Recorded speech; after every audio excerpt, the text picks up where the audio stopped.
2024년 9월 학평 문제.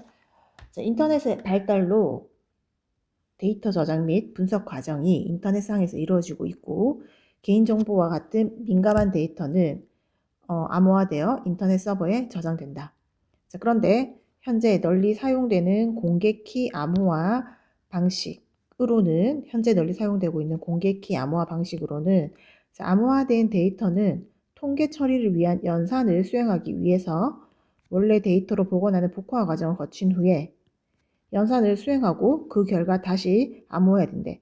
그러니까 뭔가 복잡한 느낌이 들지? 암호화 방식으로 암호화한 데이터가 연산을 수행하기 위해서는 다시 복원을 해야 되고, 그리고 수행하고 난 뒤에는 다시 암호화해야 된대. 암호화하고 복원하고 다시 암호화하고. 하지만 이 과정에서 비밀키나 민감한 개인정보가 유출될 수 있다라는 거지.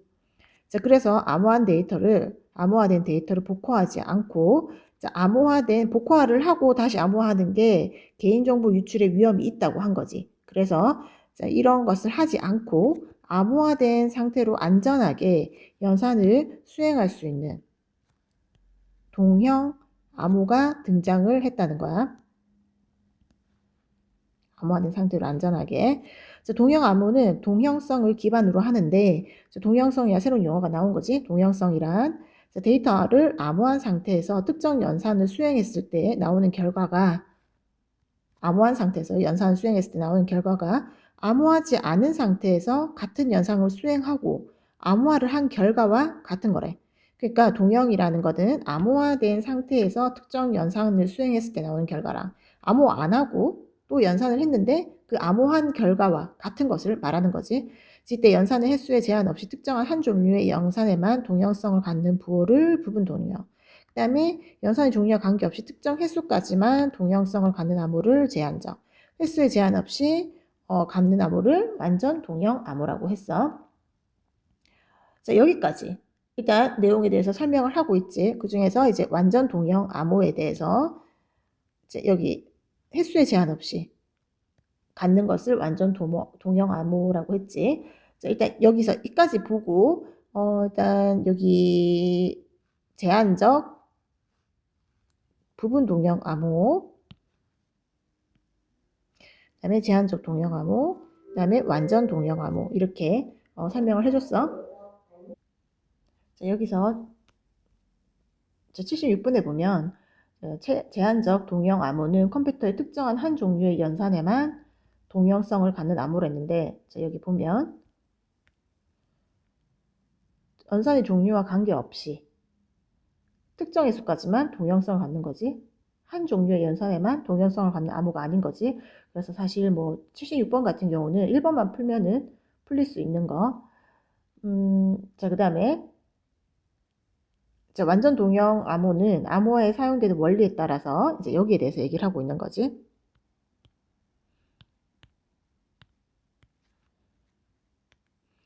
암호화에 사용되는 원리에 따라 격자 기반, 그 다음에 CRT 기반으로 나뉜데, 그 중에서 격자 기반 완전 동형 암호는 이제 여기에 대해서 설명을 하네. 얘는 수학계에서 답을 찾기 어렵다고 알려진 격자 문제를 응용한대. 그러니까 좀 답을 찾기 어려운 이 격자 문제를 응용해서 만들어졌대. 이 방식은 원문 데이터를 비트 단위로 변환을 하고, 이제 먼저 비트 단위로 변환을 하네. 그 다음에 각각의 비트를 개별적으로 암호화한대. 암호 키 P와 임의의 종수를 곱한 수를 원문에 더하면 암호문이 만들어지는데, 이 과정에서 무작위로 오류값을 추가해서 안정성을 높인대. 그래서 암호문의 연산을 반복할수록, 일단 이렇게 해서 암호문이 만들어질 때 오류값을 추가한다 했잖아. 그러니까 연산을 반복하면 할수록 오류값이 커지게 되겠지. 특히 곱셈 연산을 수행할수록 오류값이 급격히 커지기 때문에 이제 일정 횟수 이상 수행하면 원문 복호화가 불가능한 거야. 그러면 조금 문제가 되겠지. 그래서 연산을 지속적으로 수행하기 위해서는 이게 이제 오류가 계속 쌓이니까 이제 어느 정도 이상면은 원문을 복호하기가 힘들어지는 거야. 그러니까 이걸 좀 해결을 해줘야 되잖아. 그래서 연산을 지속적으로 수행하기 위해서는 오류값이 한계치에 이른 암호문은 어떤 과정을 거친다? 부트 스트래핑 과정을 거쳐야 한다라는 거야. 반드시 거쳐야 한다라는 거야. 일정 횟수의 돛셈과 곱셈 연산을 수행해서 암호문의 오류값이 누적이 된다고 아까 했지. 누적이 되면 다른 암호키로, 일단 다른 암호키로 해당 암호문과 암호키 P를 암호화하는 거야. 그리고 복호와 해로를 통해서 기존의 암호키 P에 의한 이전 암호문을 복호화하면 그동안의 연산 과정에서 누적된 오류값이 제거가 된다네. 그렇게 해서 새로운 암호문이 만들어진대. 이때 새로운 암호문이 만들어지면서 오류값이 추가되지만 그 크기가 근데 이제 새로 암호문이 만들어진다고 오류값이 없어지는 건 아니라 또 오류값이 추가되기는 해. 근데 이전에 그 누적된 것보다는 작겠지. 그래서 적절하게 부트스트래핑 과정을 거친다면 지속적인 연상이 가능하다는 거지. 이러한 방식은 원문을 비트 단위로, 아까 비트 단위로 한댔지? 변환해서 각 비트별로 암호하기 때문에 원문에 비해 암호값이 그 10에서 100배가량 커져서 데이터의 저장 공간이 많이 필요하대. 단점이네. 그리고 저장 공간이 많이 필요하고 개별 비트 단위로 암호문의 연산과 부트스트래핑 과정을 거치기 때문에 연산 속도가 느리대. 그럼 이런 이제 안 좋은 점이 있으니까 뭔가 그걸 해결할 수 있는 또 다른 방법이 나오겠지. 그게 뭐겠어? CRT 완전 동형 암호겠지. 일단 여기까지 부트스트래핑에 대해서 읽었으면 77번을 바로 풀어볼 수가 있지. 여기에 부트스트래핑은 동일한 암호문을 연산할 때 아까 덧셈 연산보다 곱셈 연산을 많이 수행할수록 더 빨리 시작된다.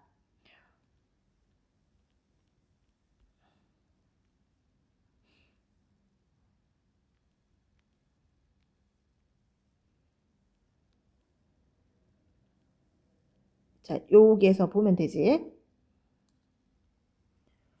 여기 보면 암호문의 연산을 반복할수록 오류값이 커진다 됐잖아. 특히 곱셈 연산을 수행할수록 오류값이 급격히 커진다 했지.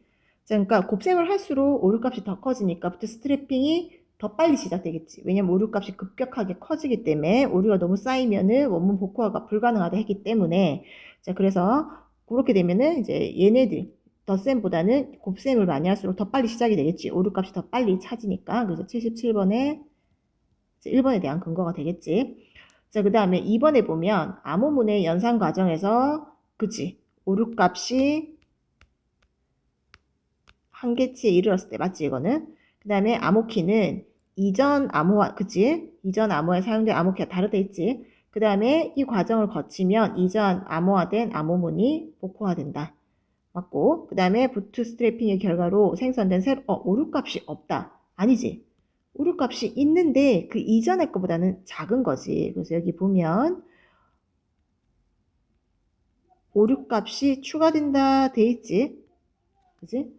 새로운 암호키가 추가되고 했을 때 여기 새로운 암호문이 만들어진다 돼 있고 암호문이 만들어지면서 오류값이 추가는 돼. 그런데 그 크기가 기존의 그런 누적된 것보다 작다고 했지. 그래서 여기 77번에 5번. 답은 5번이지. 오류값이 없는 게 아니지. 그전 거보다는 작다라는 거. 그 다음에 78번은 기역과 니은인데, 이제 기역이 격자 기반 동형 암호이고, 그 다음에 니은이 이제 CRT네. 계속 읽어보면 되겠지. 그래서 최근에는 효율성을 개선한 CRT 기반 완전 동형 암호가 등장했대.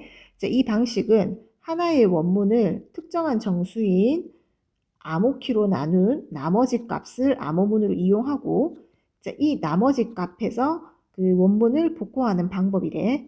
이때 암호키의 개수는 임의로 설정할 수 있으며 각각의 원문마다 암호키의 개수만큼 암호문이 만들어진대. 두 개면 암호키가 두 개면 암호문이 두 개가 만들어지겠지. 암호키가 두 개일 때 정수로 된 원문 A와 B를 덧셈한 연산한 결과가 동형성을 갖는 원리를 간단히 알아보자. 지금 말이 조금 난해하니까 원리를 쓰는 거야. 우선 서로소인 임의의 종수 P와 Q를 일단 암호키로 정했대. 그 다음에 정수로 된 원문 A와 B를 각각 암호키로 나눈 나머지 값을 구하면 그 나머지 값이 AP, AQ 그 다음에 BP, BQ가 되는데 이 나머지 값이 원문 A와 B의 암호문이 되는 거지. 그리고 그림처럼 각 원문을 동일한 암호키로 나눈 나머지 값인 AP, BP, AP끼리 서로 덧셈 연산을 수행하는 거야. 더하는 거지. 자, 만약에 연산 수행의 결과값이 이런 거 잘 봐야 되지. 암호키와 같거나 암호키보다 크면 한 번 더 암호키로 나눠서 나머지 값을 구하는 거야. 자, 그러면 연산 수행의 결과값인 AP 플러스 BP, 그 다음에 AQ 플러스 BQ가 원문에 A와 B를 직접 던셈 연산한 결과값을 암호키로 나눈 나머지 값인 AP, BP, A 플러스 BP, A 플러스 BQ와 같다는 거야. 자, 그리고 원문을 각 암호키로 나누었을 때 나머지 값과 각 암호키를 알면 원문을 복구할 수 있다. 말이 지금 굉장히 복잡하지. 그래서 막 이걸 읽는 동안 막 머리가 복잡할 거야. 이게 도대체 무슨 말인가? 복잡할 텐데, 다시 한번 보면 일단은 여기 임의의 종수, 서로서 임의의 종수 P와 Q를 암호키로 정한다 했지. 그러면 P와 Q가 암호키야.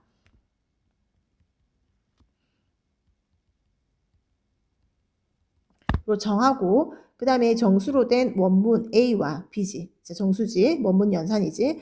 A와 B를 각각 암호키로 나눴어. 그러면은 A와 B를 나눴지. 그럼 암호키로 나눴대지. A 나누기 P, A 나누기 Q 하는 거지. 그렇게 해서 나머지 값이 나올 거 아니야? 그 나머지 값을 나온 것을 각각 A, P, 그 다음에 BP, 또 A와 각각 나눠야 되니까 A, Q, B, Q로 나눈 거지. 나눠서 나머지 값이 나온 거지. 이렇게 나왔을 때 얘네들끼리 AP와 AQ, BP와 BQ 이런 식으로 얘네들끼리 서로 이렇게 아니지 P끼리 해야 되지 미안.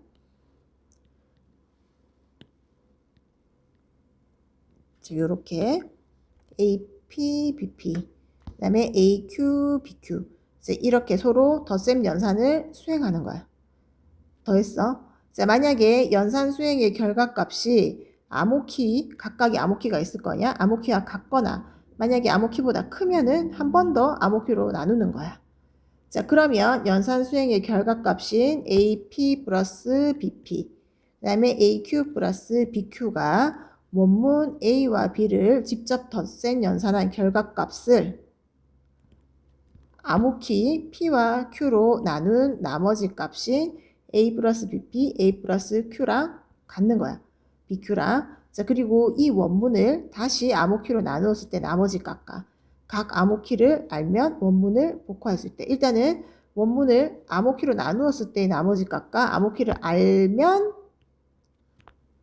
원문을 복구할 수 있다라는 거야. 자, 이렇게 했을 때 이런 거 나오면은 사실 문제를 응용돼서 나올 수밖에 없어. 이런 문제를. 그래서 여기 이거랑 그 79번의 그 보기랑 매칭해서 하면 돼. 자, 이 방식 또한 안전성을 위해서 암호키의 개수를 늘려 계산이 복잡하고 무작위로 오류값을 추가하기 때문에 마찬가지로 얘도 부트스트래핑 과정이 필요한 거야.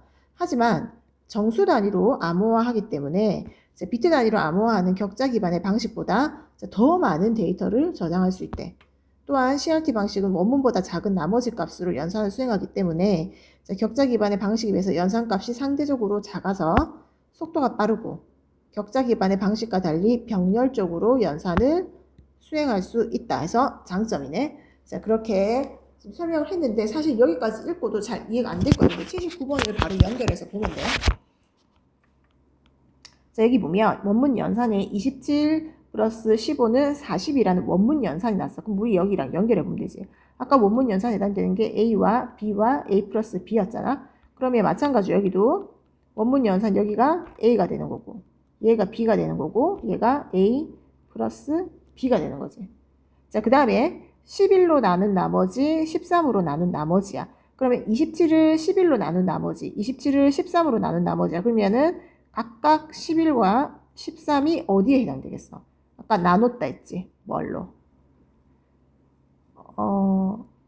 암호키로 나눈 나머지 값을 가면 AP, AQ가 된댔잖아. 그러면 암호키로 나눴다는 거지. 그러면 A와 여기 해당되는 이게 지금 나눈 거 이게 P가 되고 얘가 Q가 되는 거지.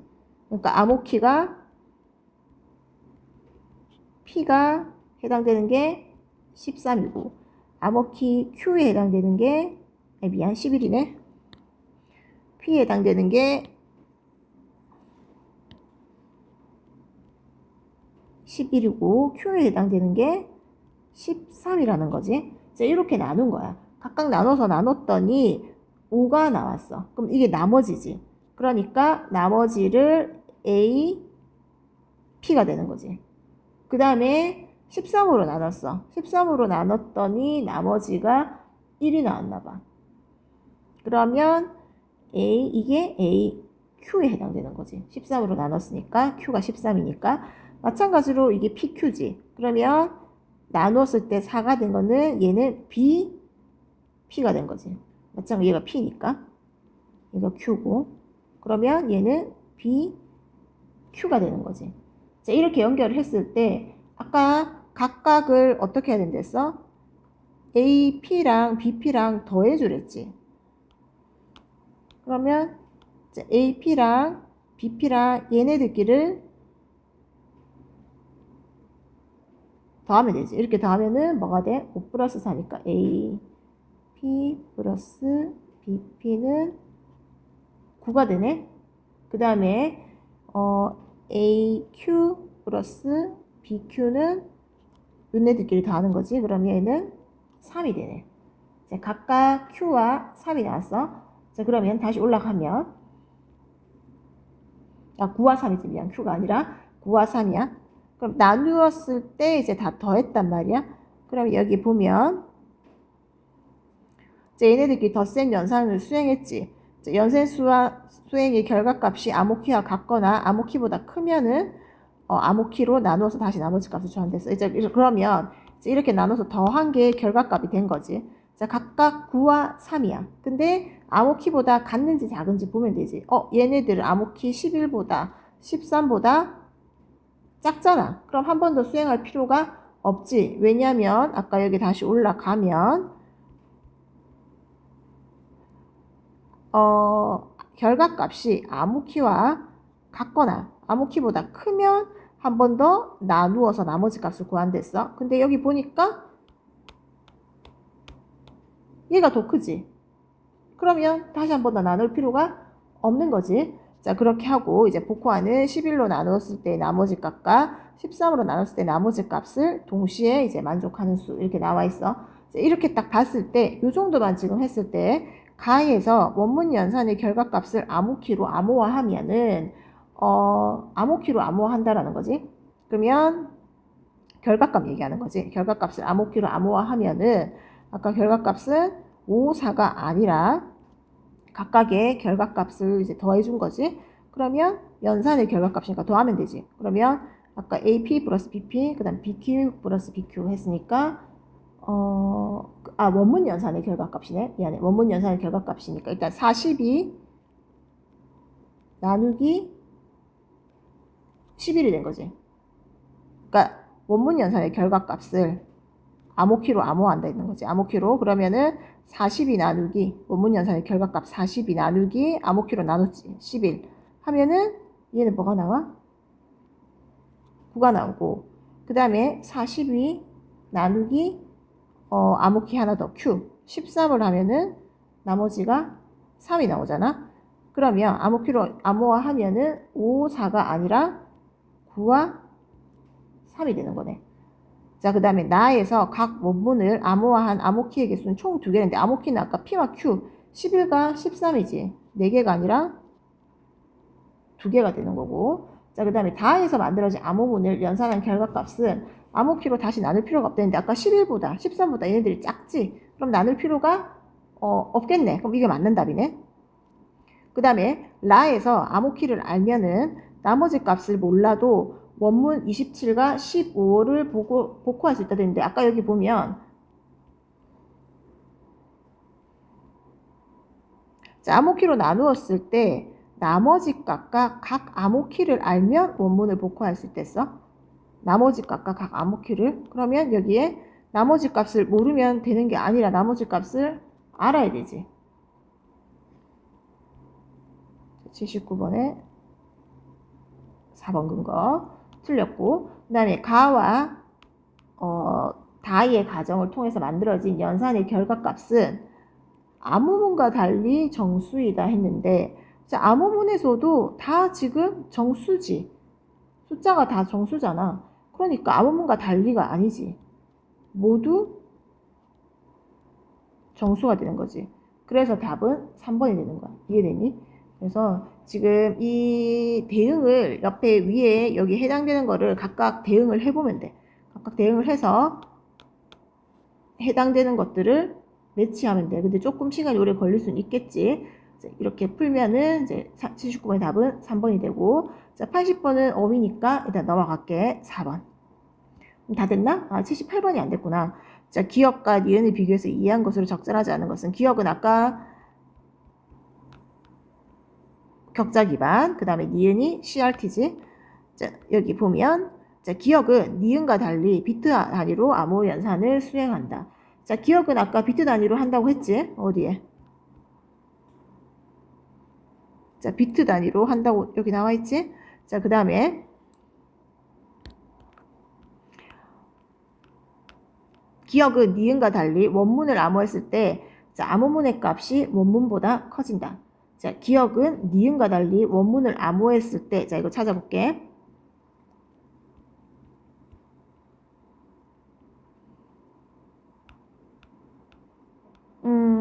어디 있어? 자, 여기 원문을 비트 단위로 변환해서 각 비트별로 암호하기 때문에 원문에 비해서 암호문의 값이 10에서 100배가량 커진다고 되어 있네. 자, 그럼 이 부분. 자, 이 부분이 78번에 2번이지. 자, 니은, 기억은 그렇고, 니은은.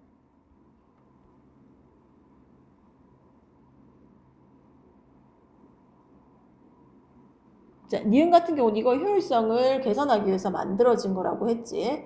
그리고, 보면, 안 하나의 원문을 특정한 정수인 암호키로 나눈 나머지 값을 암호문으로 이용한다고 했지. 그러니까 나머지 값을 한댔으니까 얘는 아까 걔가 훨씬 더 크겠지. 그래서 요것도 70, 번호가 너네 거랑 좀 다르긴 한데 이제 연결을 해가지고 2번. 자, 그 다음에 니은은 기억과 달리 암호문에 오류값을 추가해서 안정성을 높인다 했는데, 자, 아까 기억은 격자는 그 부트스트래핑을 해도 암호키가 그 오류값이 추가가 된다 했지. 자, 그 다음에 니은은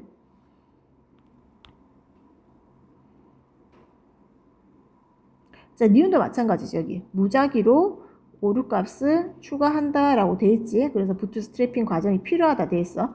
그래서 이것도 78번에 3번이네. 그러면 얘는 둘 다니까 기억은 니은은 기억과 달리가 아니라 A의 기억과 니은 모두가 되는 거지.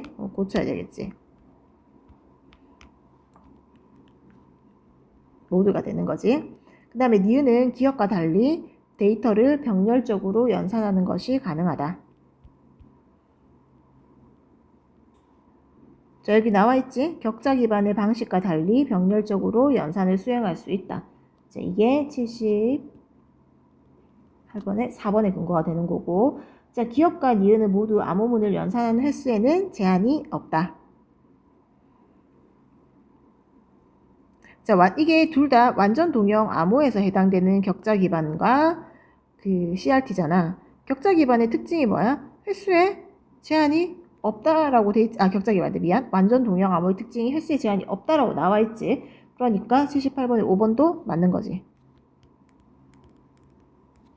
자, 이렇게 해서 문제는 다 풀었는데 조금 79번 그러니까 이 응용 부분 이게 약간 힘들었을 수는 있겠지만은 앞에 이 부분과 같이 매칭해 가지고 서로 대응시켜 가지고 풀면은 그래도 좀 풀만 할 거야. 그래서 요거랑 연결해서 이 부분이랑 같이 연결해 가지고 이제 풀어보면 풀리는 걸로. 자, 그래서 일단 여기까지 다 듣고 필기 오길 바래.